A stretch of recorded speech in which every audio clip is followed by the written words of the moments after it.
Merci beaucoup pour la question. C'est une très bonne question parce qu'il y a des moments en entreprise ou dans la vie d'une entreprise où il faut faire le point. Et effectivement, la fin d'année aussi est un moment clé. Et donc, du coup, il faut voir un peu ce qu'on a fait tout au long de l'année et bien lancer l'année qui va suivre. En l'occurrence, ici, l'année 2024 doit être bien lancée. Pour qu'elle soit bien lancée, il faut faire le point. Le point sur ce que nous avons pu faire tout au long de l'année 2023. Des fois, même on peut remonter un peu plus loin parce qu'on avait un plan qui s'achevait sur 2023. Donc, il faudra faire le point sur tout ça. Et normalement, ce point commence pour moi minimum au mois d'octobre pour que vous puissiez bien le faire. Mais néanmoins, si ce n'est pas euh, fait depuis le mois d'octobre, on peut quand même en décembre faire le point. Le point, c'est quoi? Qu'est-ce que j'ai pu bien faire? Moi, c'est très important qu'on insiste là-dessus que de ne pas voir. Parce que très souvent, quand on veut faire le point, nous sommes directement focus sur tout ce qui n'a pas marché. Et c'est pas ça le point. Le point, c'est de voir qu'est-ce que nous avons bien fait, de bien les énumérer et d'en faire d'ailleurs une communication à la fois en interne et en externe de l'entreprise. Et donc, du coup, il faut voir qu'est-ce que nous avons pu réaliser, qu'est-ce qui a été notre force, qu'est-ce que nous avons pu faire, qui a pu être vraiment à notre avantage et le renforcer. Donc, comment nous allons le renforcer et faire plus pour l'année qui va suivre. Après, on peut voir qu'est-ce qui a été véritablement nos manquements, nos points faibles, ce que nous n'avons pas pu bien faire pour pouvoir voir dans quelle mesure nous allons les corriger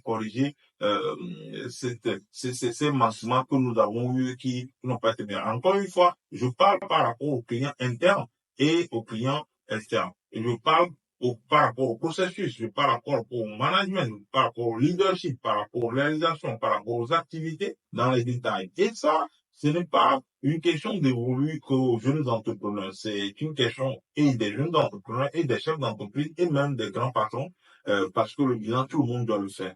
Et donc, ça continue, on l'appelle, c'est un processus de bilan qu'il faut faire.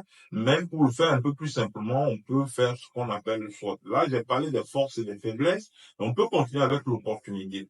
La géopolitique que nous avons aujourd'hui, les actualités que nous avons dans le monde et tout, qu'est-ce que nous pouvons en tirer?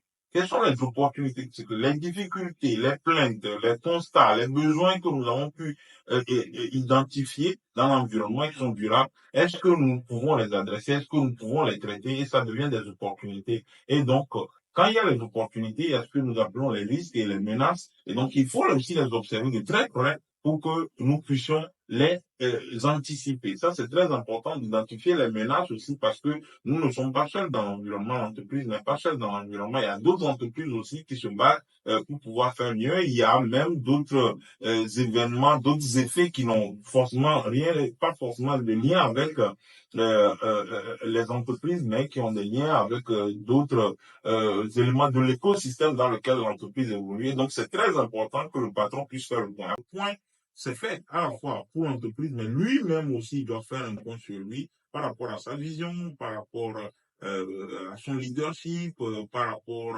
à sa disponibilité, par rapport à son accompagnement, par rapport aux exigences de ses clients, par rapport lui-même à ses objectifs qu'il s'était fixés, les résultats qu'il a obtenus, par rapport à lui-même, comment il est, sa santé et comment il voudrait que l'année 2024 soit. Je voudrais préciser que dans 2024, l'année 2024 ou même 2023, peut s'inscrire dans un plan un peu plus long. C'est-à-dire qu'on peut parler de 5 ans, mais détacher le plan de 2024 et pouvoir l'intégrer après dans ce plan quinquennal. Voilà un peu ce que je peux vous dire sur le bilan qui est très important pour tout entrepreneur, pour tout chef d'entreprise et pour tout grand patron pour le bon fonctionnement et l'inscription dans la vision, la réussite et la croissance et le développement de toute entreprise. Merci beaucoup.